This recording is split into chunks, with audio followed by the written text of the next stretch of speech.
आज का हमारा टॉपिक रहने वाला है नाफ्टा, यानी कि north American free trade agreement.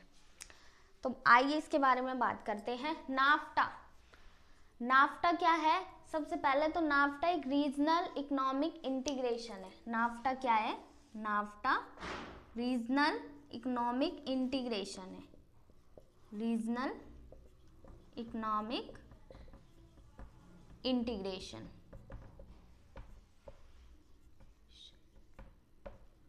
Regional economic integration का क्या मतलब होता है कि जब कुछ देश किसी स्पेशल पर्पस को पूरा करने के लिए इकट्ठे हो जाते हैं या अपना एक ग्रुप बना लेते हैं तो उसे हम रीजनल इकोनॉमिक इंटीग्रेशन कहते हैं। ग्रुप क्यों बनाते हैं वो देश ग्रुप इसलिए बनाते हैं ताकि वो किसी विशेष उद्देश्य को पूरा कर सके। ग्रुप बनाकर वो आपस में क्या करते हैं, टैरिफ और नॉन टैरिफ बैरियर्स हटा देते हैं ताकि वे आपस में मुक्त व्यापार कर सके, तो उसे हम कहते हैं रीजनल इकोनॉमिक इंटीग्रेशन। तो सबसे पहले तो नाफ्टा क्या है? वो रीजनल इकोनॉमिक इंटीग्रेशन ही है। रीजनल इकोनॉमिक इंटीग्रेशन का एक पार्ट है, या कह सकते हैं रीजनल इकोनॉमिक इंटीग्रेशन है। अब ये नाफ्टा क्या है? नाफ्टा एक कौन सी बॉडी है? ये इंटर गवर्नमेंट बॉडी। कौन सी? इंटर गवर्नमेंट बॉडी, यानी कि अंतर सरकारी संगठन। क्यों है? क्योंकि नाफ्टा जब भी ऐसे कोई एग्रीमेंट होते हैं, इन एग्रीमेंट्स में सभी देशों के, यानी कि जो उस ग्रुप में है, जो उन देशों का पार्ट है या उन एग्रीमेंट का जो देश पार्ट है, उनकी सरकारें शामिल होती है, इसलिए हम इन्हें कहते हैं इंटर गवर्नमेंट बॉडी। तो नाफ्टा एक इंटर गवर्नमेंट बॉडी है। इसका एस्टेब्लिशमेंट कब हुआ? नाफ्टा का 1 जनवरी 1994 को, यानी कि 1 जनवरी 1994 को इसका एस्टेब्लिशमेंट हुआ, नाफ्टा को बनाया गया। जो नाफ्टा है, नाफ्टा में कौन कौन से देश शामिल हैं, कौन कौन से कंट्री है? नाफ्टा में है मैक्सिको, कनाडा और यूएसए। ठीक है, ये कंट्री शामिल है।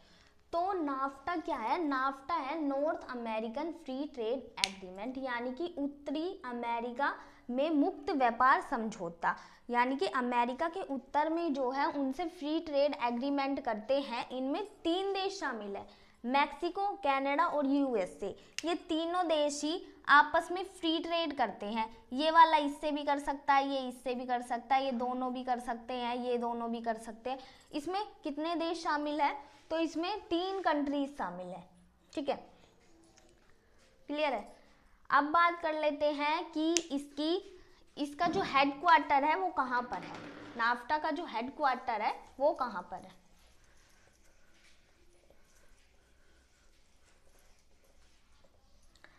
नाफ्टा का हेडक्वार्टर कहाँ पर है? नाफ्टा का जो हेडक्वार्टर है वो वॉशिंगटन में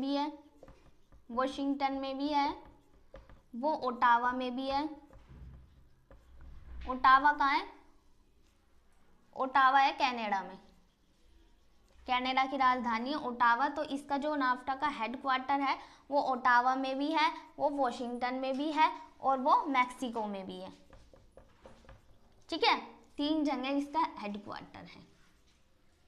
और इसकी जो ऑफिशियल लैंग्वेज है, यानी कि नाफ्टा में अगर हम नाफ्टा का मेंबर बनते हैं तो हमें इसमें जो भी एग्रीमेंट साइन करने पड़ेंगे या व्यापार करना पड़ेगा, जो भी चीज़ करनी पड़ेगी तो इसकी ऑफिशियल लैंग्वेज में करनी पड़ेगी। इसकी ऑफिशियल लैंग्वेज कौन सी है? ऑफिशियल लैंग्वेज कौन सी है? इंग्लिश, स्पेनिश और फ्रेंच। ठीक है, ये 3 इसकी ऑफिशियल लैंग्वेज है। अब इसके एरियाज पर बात कर लेते हैं कि नाफ्टा में कौन कौन सी चीजों पर बात की गई या फिर कौन कौन सी चीजें कवर करके चलता है। एरियाज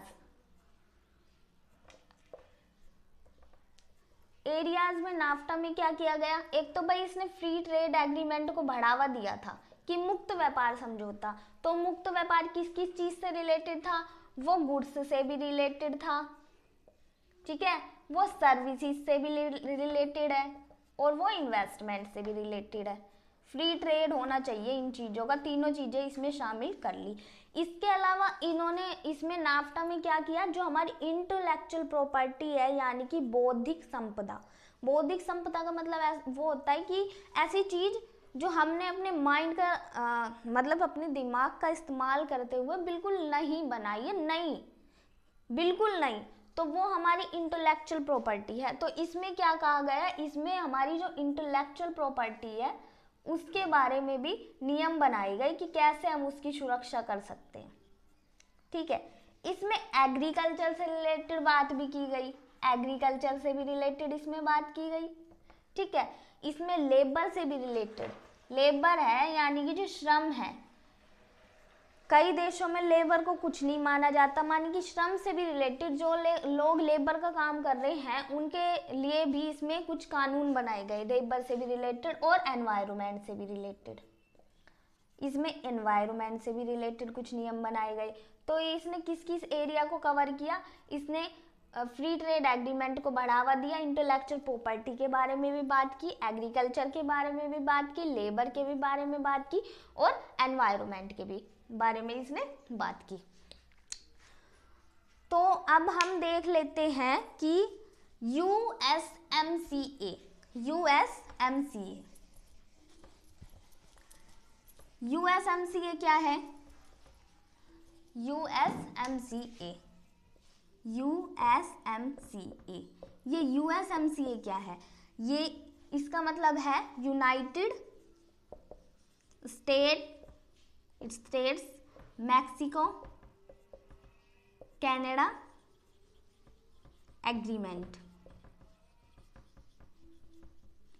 यानी कि यूनाइटेड स्टेट जो कि अमेरिका है, मैक्सिको और कनाडा के बीच में एग्रीमेंट, समझौता व्यापार का। तो USMCA क्या है, ये नाफ्टा ही है, क्योंकि नाफ्टा में हमारे 3 देश इंक्लूड थे, इसमें भी वही 3 देश इंक्लूड है, बस फर्क क्या किया बाद में यानी कि 1 जुलाई 2020 को हमने नाफ्टा का नाम चेंज करके USMCA रख दिया। इन्होंने क्या किया, पहले जो नाफ्टा नाम चलता आ रहा था 1 जुलाई 2020 को नाफ्टा चेंज करके USMCA रख दिया। तो इस तरीके से हमने क्या देखा कि नाफ्टा क्या है, नाफ्टा एक फ्री एग्रीमेंट समझौता है 3 देशों के बीच में, यूनाइटेड स्टेट, मैक्सिको और कनाडा। तो इस तरीके से हमने नाफ्टा के बारे में बात की।